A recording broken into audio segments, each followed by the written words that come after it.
Alam mo, Maris, kanya-kanya na naman ang mga kapuso natin sa pagbisita sa iba't ibang probinsya dito sa Pilipinas. Yes, Kuya Kim. Kahit saan kasi talaga, must na mapasyalan.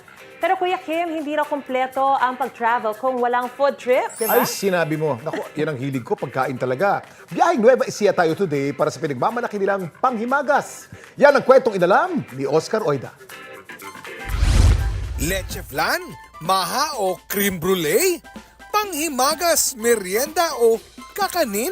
Sa Nueva Ecija, itinuturing na kakanin kahit walang halong malagkit na bigas o galapong, ang arso leche.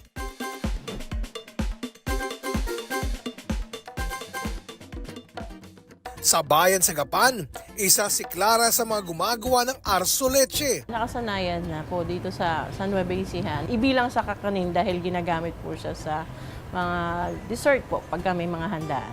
Namana niya raw ang recipe ng arso leche sa kanyang lola.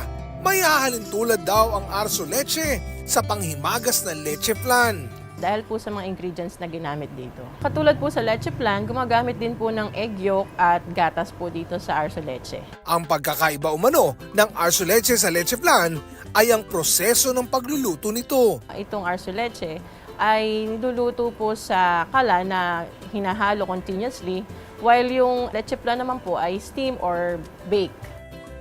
Dapat alam mo na ang arso ay nangangahulugang apoy sa wikang Espanyol at ang leche naman ay gatas.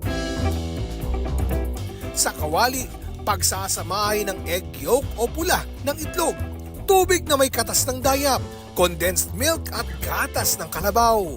Dahil palayan, marami pong kalabaw. So naisipan po siguro ng mga farmers na magamit yung gatas ng kalabaw sa paggawa ng isang kakanin na katulad ng arso leche. Lalagyan din ito ng kaunting asukal at harina. Walang tigil na haluin ito sa loob ng 15 minuto. Isasali ng mixture sa baking dish at bubudbura ng asukal ang ibabaw. Lulutuin ito sa oven ng 20 hanggang 30 minutos. Additional flavor po yung nabibigay niya dahil medyo na-burnt po yung ibabaw niya. Pagkatapos ay palalamigin ang arso leche.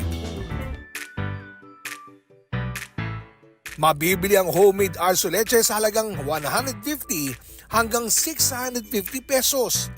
Bata pa ako, kumakain ako ng ganere. Hindi siya ganong matamis, tama lang yung timpla niya.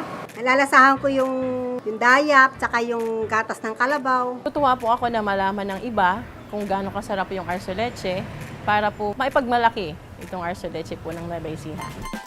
Kapag nasa Nueva Ecija, tikman ang linamnam ng pinagmamalaki nilang arso leche. Ako si Oscar Oida at yan ang kwentong dapat alam mo.